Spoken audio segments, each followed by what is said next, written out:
On today's World Insight, we continue our discussion with Chinese CDC Director Gao Fu. He describes the two-fronted battle against the coronavirus and the infodemic. By that, we also realize it's also very efficient human-to-human transmission, not just there is human-to-human transmission. And we speak to British scholar Martin Zhang. He explores the role of governance in halting the pandemic. That's the dilemma the world is faced with someone like Trump being the President of the United States. And finally, there's nothing like the universal language of music to bring together people from around the world. One renowned Chinese pianist is doing his part in this effort. I think as a human being, we need music, we need great, kind of emotion being together.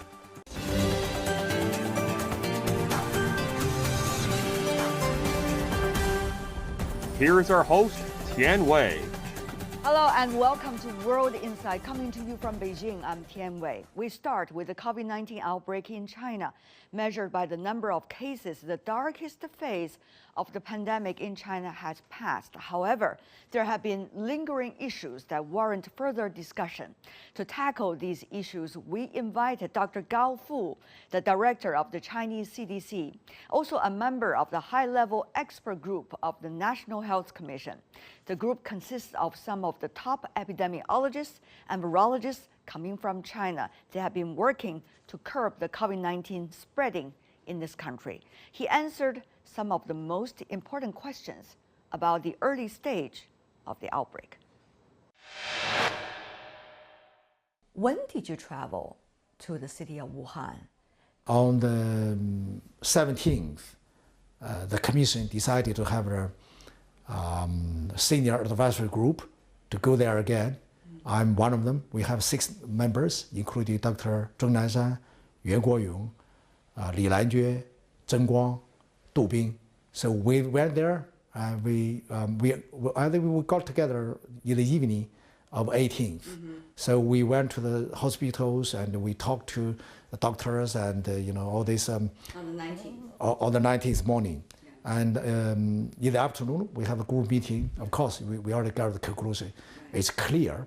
On the 19th, during the afternoon meeting, was there suspicion of human-to-human transmission being collectively expressed by the expert group, which you are part of it, to the authority? And later, of course, we know Mr. Zheng Nanshan, during even a CCTV interview, talked about that possibility. Yes, and we discussed that in the meeting in the afternoon. Already as Dr. Yuan Guoyong already mentioned about this, and also Dr. Li Lanjue mentioned about this. Yeah, of course, we discussed this human-to-human transmission. By then, we also realized it's already very efficient human-to-human transmission. Not just there is human-to-human transmission. You look at, we know that's human-to-human. The only problem is the seriousness. How serious? So for that special senior advisory group went there, we see the whole series. So once we got there, we were talking to a lot of people. We already have some suspected clusters, but by then we have some clear cluster cases already there. So I think for that, there's no doubt. So when we were interviewed, we had this press conference. In the evening, 19th, I said, and of course, Dr. Zheng, everybody said, about 5 hours there, I said in a press conference, this virus, of course, because the origin of virus, everybody thought it's from the animal, so it's already finished its job. I call the job, quote, we call it animal to human, and then limited human to human transmission, and then human to human. By then I said, already they finished by 20th, we claim the virus finished those 3 steps. It's already efficient human-to-human transmission. As scientist, Dr. Gao, contributing to international science journals about the latest discoveries to your peers around the world, that's almost a responsibility of any scientist to update everybody, to be on the same level. However, there have been debates about what should be the priorities in terms of an outbreak of disease. I understand you and some of your counterparts from different parts of China have been writing two important articles and published in the New England Journal of Medicine. One is about the virus itself. The other is more about how it transmitted and what are the realities. Dr. Gao, what do you make of people's debate about this? We are doing our job like Tom and Jerry. You know, if Jerry has a virus, Tom has us. Yes. That's a Tom and Jerry story here. So we are playing, I think, virus and human beings. You know, while we are fighting, meanwhile, we are playing. You have two parts. So that's why you mentioned two papers. New England Journal of Medicine. One is about Jerry, the other is about Tom. So who was affected and how they were affected. So those information are very important to be shared worldwide. The only thing, how would you share your information? For more than 3 to 4 centuries, the scientists, the public, the whole people in the world realize publication in a peer-reviewed journal is the best way. That's still the best way because whatever you are seeing, it must be judged first. By your peers. By your peers. Exactly. Your small field peers. You know, you already know some of them, you know. That's why they have peer review, actually. Exactly. All the scientists should realize this. If you have any idea, if you know, again, this is for the science. You have hypothesis-driven science. You know, knock your head, say, not yet. Oh, well, I have an idea. So this is a great idea. Get my students work together. We have a solution for cancer world. That's hypothesis-driven. And also you have descriptive science, like the investigation. The two for us, that's descriptive. We don't have any hypothesis. Here's a disease. Okay, go to investigate. We did the investigation. Here's the result. Describe whatever you found. Those two papers is descriptive science. It's really not some scientific breakthrough. Most important is hypothesis-driven is a breakthrough. But this kind of is a breakthrough, but descriptive science. Got it. So this is why we need to get published in a peer-reviewed journal. One is peer-reviewed, and then it will be the public. Of course, like we discussed earlier, you got to remember how would you, explain your data. I mean, for you this time, there are some really, discussing about, why we had this paper published, blah, blah, blah. So a lot of stuff. But you didn't argue back. First, I will focus on my job. And the second, I do think this kind of science, because all this is a social media discussion, I don't think you need to explain. I think this will be very difficult to explain to the social media. All the scientists, they should know. The only thing, some scientists, they didn't understand well what it was. And then they have a misunderstanding or mis-explanation there. So, Dr. Gao, we've been hearing epidemic from day one, since the outbreak. Many suggest there's another thing that's going on right here, going parallel with it, which is called the infodemic. A good word. Which means people are more fascinated by misinformation, imagination, and hypothesis. To a scientist like you, what do you make of this? I would encourage the public or any expert go and read our February 12th issue of MIT Technology Review. There, the very good word. They use what is an infodemic? Infodemic means information, and misinformation, demic, zipped together. Take the special, verb. Really word, zip. They zip together, that means a huge amount of the information and misinformation. They put them together. So sometimes, it's very difficult to make the judgment for the public. So this is why, so many people are talking about this. So this could be a very serious problem because of social media here now. So during the February, for us, we are not only working for the epidemic, of course now it's pandemic, but also we are working on infodemic. So this is why you said why I didn't speak out. If I do that, that would have provoked even, in my opinion, worse information, worse discussion. So this is why I called everybody, the journalists, everybody who wants to talk to me said, okay, go and work together, get the virus out, get the disease down. This is our priority. You know, you look at this non-science-based discussion, and there's no science base at all. And how can you argue with, because I say, you know, you are not in the same channels, and how can you discuss this?